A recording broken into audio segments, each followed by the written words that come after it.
Bom dia, segundo ano. Como é que vocês estão? Galerinha, todo mundo bem? Tranquilo?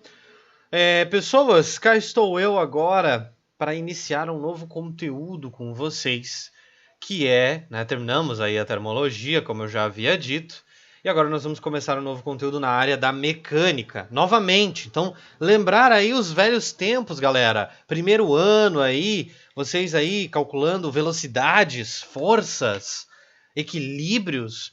Hoje a gente vai relembrar um pouquinho aí, de conteúdos que a gente viu no primeiro ano, porque a gente vai trabalhar uma nova parte da mecânica, né?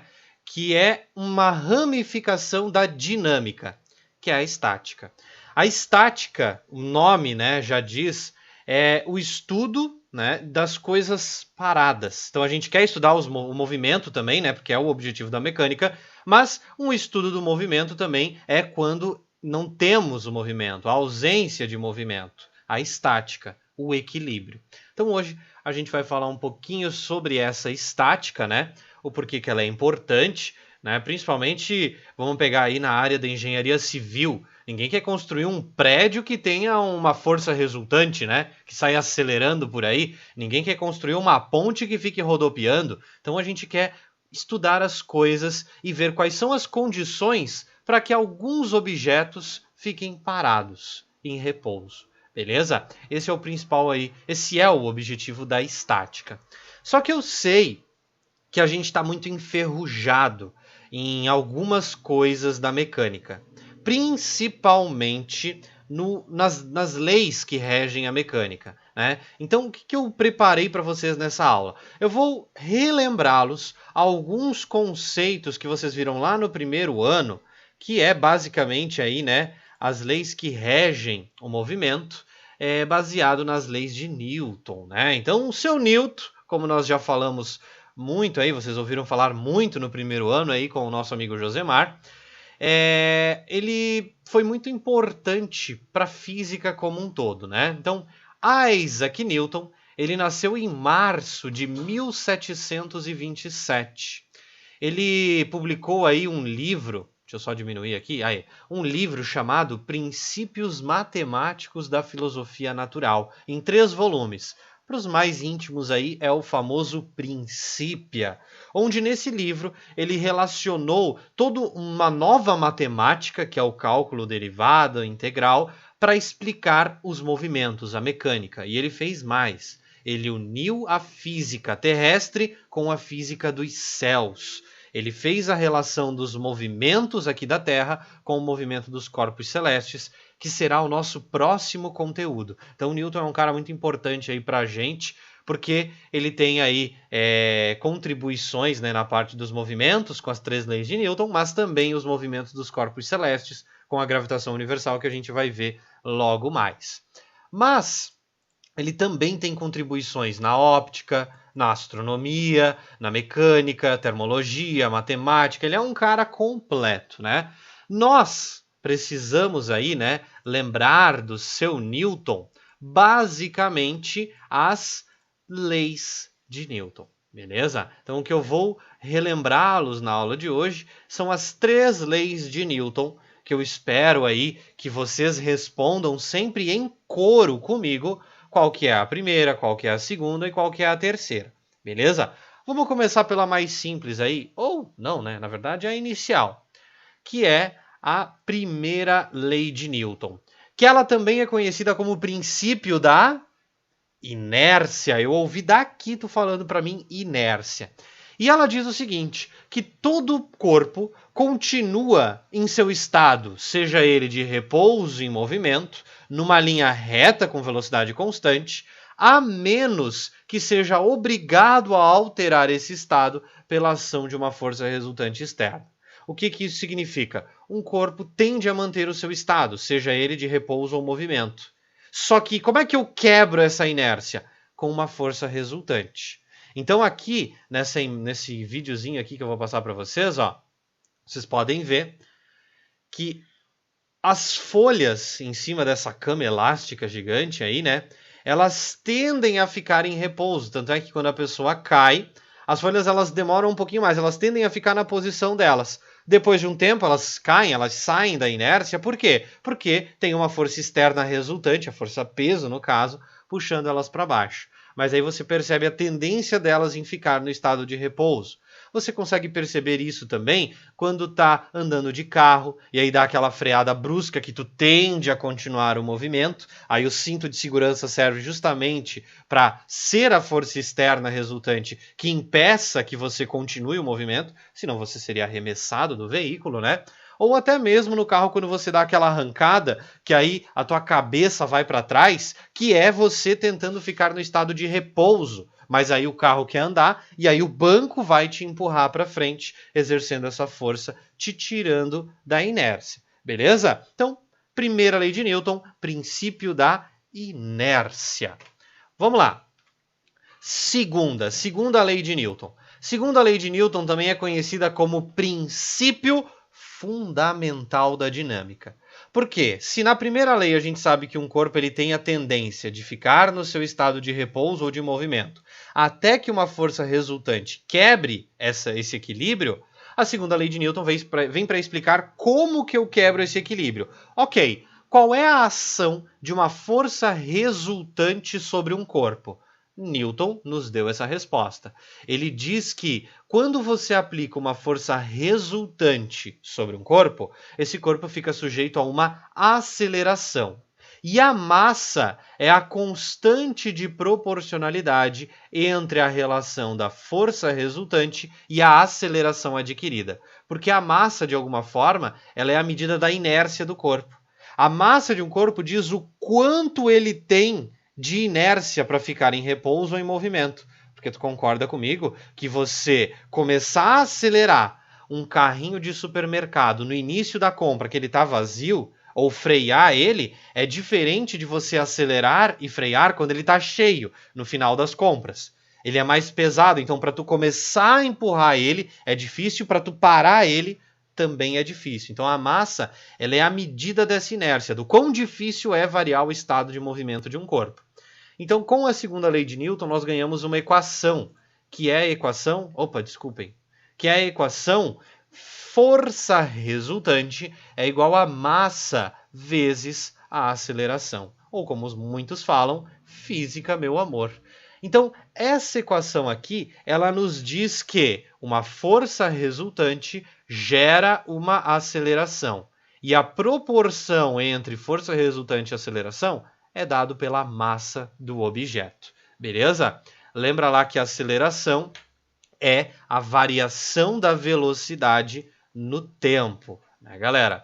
Então, basicamente, se você tem uma força resultante, né, você tem uma variação da velocidade no tempo. Portanto, se a velocidade não varia, velocidade constante, a força resultante é igual a zero. Mas isso a gente vai falar um pouquinho mais para frente, que são as condições de equilíbrio, né? E a gente está buscando o equilíbrio estático. E por último, mas não menos importante, a terceira lei de Newton. Terceira lei de Newton, também conhecida como princípio da ação e reação, que diz para a gente que para toda força de ação existe uma reação. Essa reação tem o mesmo módulo, isso significa a mesma intensidade, né? Mesma direção, então se a ação é horizontal, a reação também é horizontal. Se a ação é vertical, a reação também é vertical, só que sentidos opostos. Então, quando, por exemplo, uma arma, né, dispara um projétil, a arma exerce uma força no projétil para frente. O projétil exerce uma força na arma para trás. Então você tem o princípio da ação e reação. Só queria aqui, né, puxar um pouquinho para essa gif aqui, para vocês olhar a cara do maluco depois que ele vê a cagada que ele fez. Ele vai dar um tiro de bazuca e sai pela culatra aqui, ó. Melhor é ele olhando assim, ó. Olha ali. Abismado com a cagada que fez. Só uma observação. Segue a vida, segue a vida. Bom, então como eu falei para vocês, né, terceira... Eita, tô só pingolando aqui. A terceira lei de Newton diz que a toda força de ação existe uma reação de mesmo módulo, mesma direção e sentidos opostos. É legal ressaltar, né, que esse par, ação e reação sempre agem em corpos diferentes. Então, se A empurra B, B empurra A, beleza? Nunca vai poder ter ação e reação no mesmo corpo, tá, galerinha? Então, por isso, a ação nunca anula a reação no mesmo corpo. Fechou? Então, alguns exemplos aí, né, de interações, inclusive o nosso caminhar, né? Você empurra o chão para trás, o chão te empurra para frente. Uma força age no chão, a outra age em você. Beleza? Então isso aqui foi para a gente lembrar um pouquinho aí das leis de Newton, que é a nossa base da mecânica, né? Da dinâmica como um todo. Agora, o que a gente vai fazer? A gente está buscando condições de equilíbrio. Então vamos falar um pouquinho, né, sobre esse equilíbrio. O que a gente vai considerar como sendo um equilíbrio, uma estática? Vamos ver aqui. Bom, equilíbrio. No que diz respeito a essa parte da mecânica, primeiro a gente vai ter que considerar as dimensões do corpo, né, para saber se são dimensões desprezíveis ou não. Então, primeiro a gente vai dividir os corpos em dois grupos, que são os famosos pontos materiais e os corpos extensos. Bom, o que é um ponto material, o que é um corpo extenso? A gente já vai discutir isso mais a fundo, né? Tem um slide para cada um deles, mas saiba que esses conceitos são conceitos relativos, né? Ponto material é quando você tem algo cujo tamanho é desprezível. Você não precisa levar em consideração a sua dimensão. Fernando, o que é algo que o tamanho é desprezível? Uma pulga é um ponto material? A resposta, na verdade, é depende. Uma pulga, ela pode ser considerada um ponto material. Se você compara ela com o cachorro, por exemplo. O cachorro como um todo, ele é infinitamente maior do que a pulga, então essa pulga pode ser considerada um pontinho material. Mas essa pulga, comparada com uma bactéria, ela é gigante. A bactéria pode ser um ponto material comparado à pulga. Então, só para vocês terem uma noção que é um conceito um pouco abstrato, na verdade, né? Relativo. Então, ponto material é quando, num determinado estudo, você pode desprezar a dimensão desse corpo. A Terra pode ser considerada um ponto material? Responde aí para mim. Sim. Depende com o que você compara. Se você compara a Terra com Marte, não, são dois corpos que têm aí tamanhos parecidos. Um não pode ter o tamanho desprezado em relação ao outro. Mas se eu comparar a Terra com o Sol, aí já é algo que a gente pode discutir. Já posso começar a pensar na Terra como um pontinho material, como algo desprezível, certo? Um carro pode ser considerado um ponto material? Depende. Numa ultrapassagem, não, porque aí o comprimento do carro é relevante na hora de você fazer essa ultrapassagem. Mas agora o carro está passando a ponte Rio-Niterói, que tem aí 11 quilômetros de extensão, o tamanho do carro pode ser desprezado nessa situação. Então, conceito de ponto material é quando você não precisa levar em consideração. Imagina um ponto material como sendo um pontinho, cuja única coisa que esse pontinho pode fazer é ocupar um local no espaço. Ele pode estar nesse ponto do espaço, nesse ponto ou nesse ponto. É só isso. E um corpo extenso, Fernando? Um corpo extenso é quando você pega um objeto, e aí esse objeto ele tem um tamanho e você precisa considerar o tamanho dele, né? Você vai ter que analisar. Por exemplo, se eu comparar aí a minha mão com essa garrafa. Ela não é um ponto material, né? Eu vou aplicar uma força nessa garrafa, tu concorda comigo que o ponto que eu aplico a força nela muda completamente o que pode acontecer com ela. Por exemplo, se eu aplicar uma força mais aqui embaixo, opa, ela tá tranquilo, estou segurando ela daqui, ela poderia arrastar na minha mão. Agora, se eu aplico a força mais aqui em cima, percebe que ela já começa a girar. Então, um corpo extenso, ele tem aí de diferente em relação a um ponto material, que além dele ocupar um local no espaço, né? A garrafa está nesse ponto, a garrafa está nesse ponto, e além dele ocupar uma região no espaço, ele pode ficar parado nessa região e ficar girando, porque ele tem tamanho, ele tem comprimento. Então, um corpo extenso, a análise de movimento dele é um pouco diferente da análise do ponto material. O ponto material, ele está num ponto do espaço e ele pode ir de um ponto a outro, ter esse movimento. Mas como eu desprezo as suas dimensões, não faz sentido eu falar num ponto material girando, porque ele é um ponto material. Agora, um corpo extenso, ele pode estar aqui, pode ir ali, e ele pode, além disso, girar.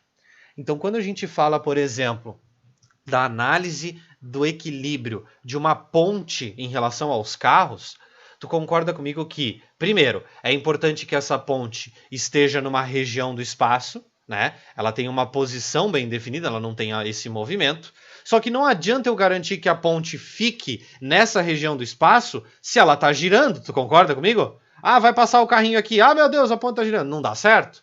Então você tem que... Percebe que aumenta um pouquinho a complexidade quando a gente fala de um corpo extenso.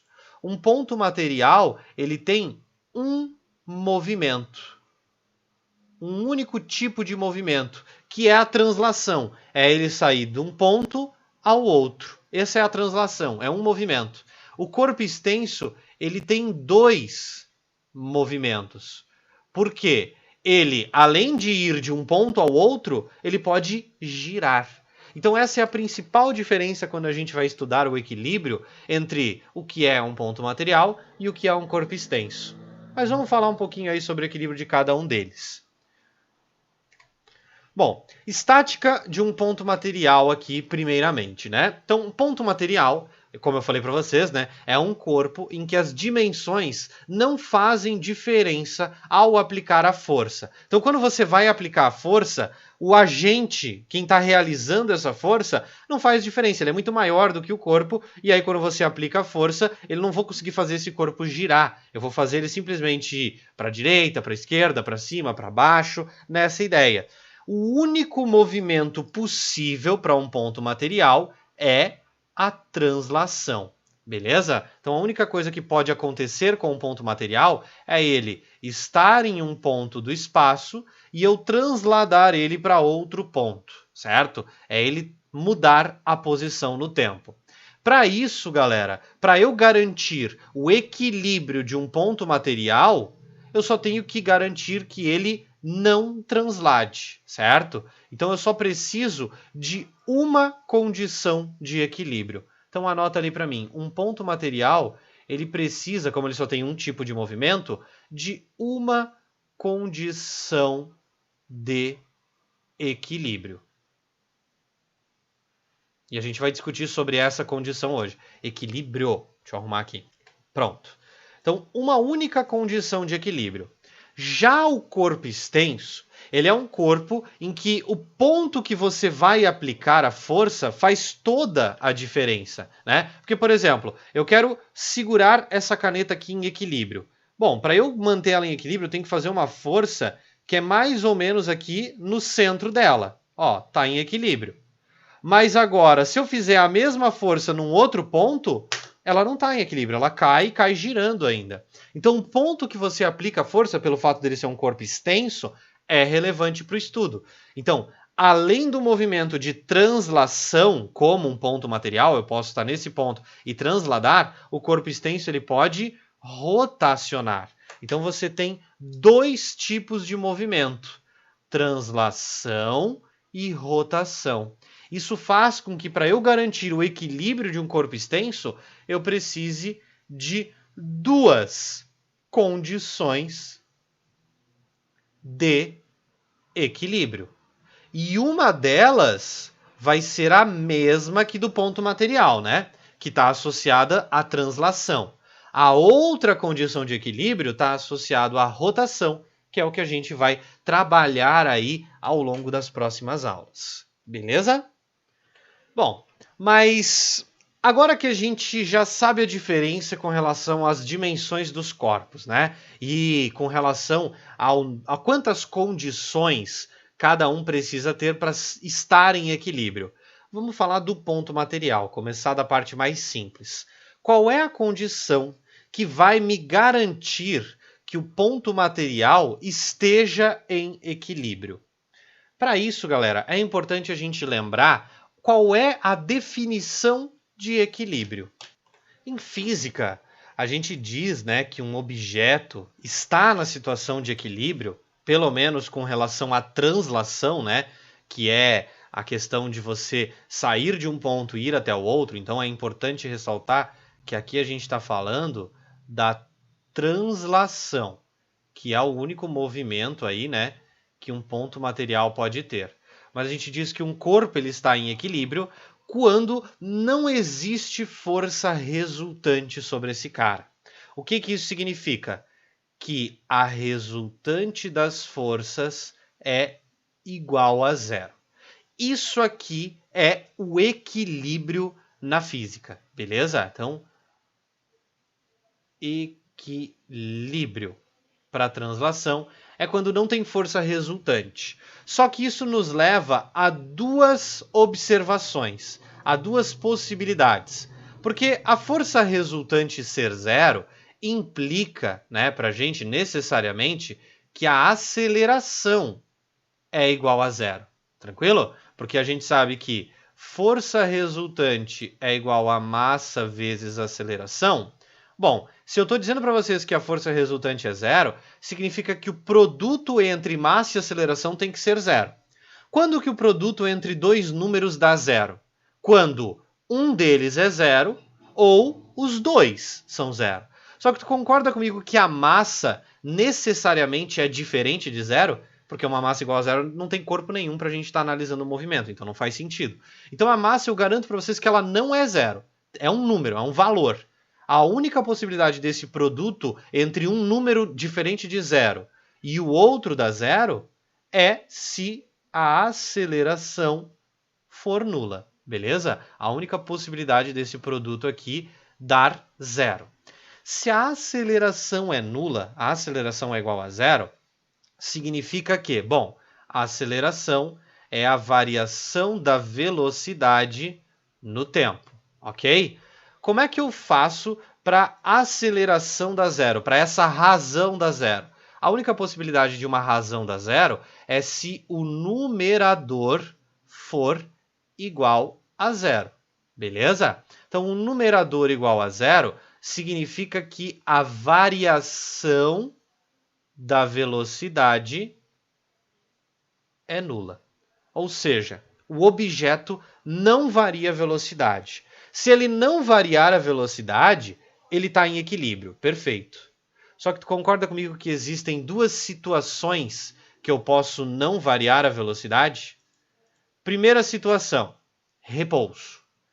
Repouso é você estar parado numa posição sempre constante, não mudar a posição. No caso, uma velocidade igual a zero e sempre zero. Não estou variando a velocidade, beleza? Isso é uma condição de equilíbrio.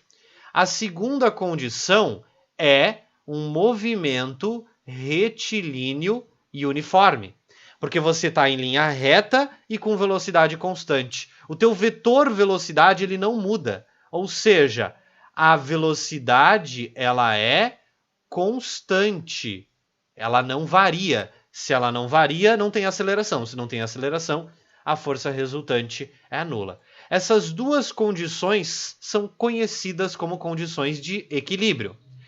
O equilíbrio aqui em que a gente tem de repouso é conhecido como equilíbrio estático, que é justamente a situação que você está parado.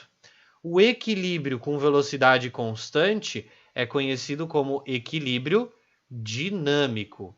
Beleza? Dinâmico. Peraí, tô colocando A no final das coisas. Pronto, arrumei. Dinâmico. Então aqui o que a gente tem? A gente tem duas condições de equilíbrio. A nossa ideia é falar da estática, é trabalhar um pouco mais para a situação de repouso. Só que qual que é a condição para um corpo estar em repouso? Que a força resultante seja zero. Qual é a condição para ele estar em movimento retilíneo uniforme? Que a força resultante seja zero. Então, o que a gente tem que saber? A gente tem que saber sobre o movimento inicial desse corpo. Se ele já está em repouso, basta eu garantir que não tenha força resultante que ele vai continuar em repouso. Se ele já está em movimento, basta eu garantir que a força resultante seja zero para ele continuar em movimento. Primeira lei de Newton. Beleza? Então, o que a gente vai fazer? a gente vai trabalhar com corpos que normalmente já estão em repouso, né? Já estão parados. E se ele já estava parado no começo, e eu garanto para ti que a força resultante é nula, eu garanto para ti o equilíbrio estático de translação. Eu garanto que esse cara não vai estar saindo de uma posição e indo para outra nessa situação. Beleza? Então perceba que a nossa primeira parte da aula, o equilíbrio de um ponto material, está diretamente ligada ao conceito de força resultante. A resultante das forças precisa ser zero. O que é a força resultante? Força resultante, ela nada mais é do que o somatório de todas as forças que agem nesse corpo. Por isso que é muito comum vocês encontrarem que o equilíbrio de um ponto material, ele se dá quando o somatório, né, uma soma aqui, de todas as forças é igual a zero. Isso é análogo falar que a força resultante é igual a zero. Só que aí eu te pergunto, força é uma grandeza física escalar ou vetorial? Vetorial. Tanto é que essa setinha aqui em cima não é para beleza não é para ficar bonito. Ela representa uma grandeza física vetorial. E uma grandeza física vetorial, ela tem o quê? Módulo, direção e sentido. Para você garantir que a força resultante seja nula, você vai ter que somar vetores. É aquela ideia de cabo de guerra empatado. Porque uma força de 10 newtons para a direita com uma força de 10 newtons para a esquerda, somadas, dá uma força resultante de zero. Então a gente está buscando aqui, rapaziada, um cabo de guerra empatado. Sempre. A gente quer que ele empate, que não sobre para nenhum dos lados. E a única forma de fazer isso é sabendo somar vetores. Eu vou trazer aqui uma questãozinha, que é da apostila de vocês, só para vocês começarem a pensar um pouquinho nessa ideia de cabo de guerra empatado. Beleza?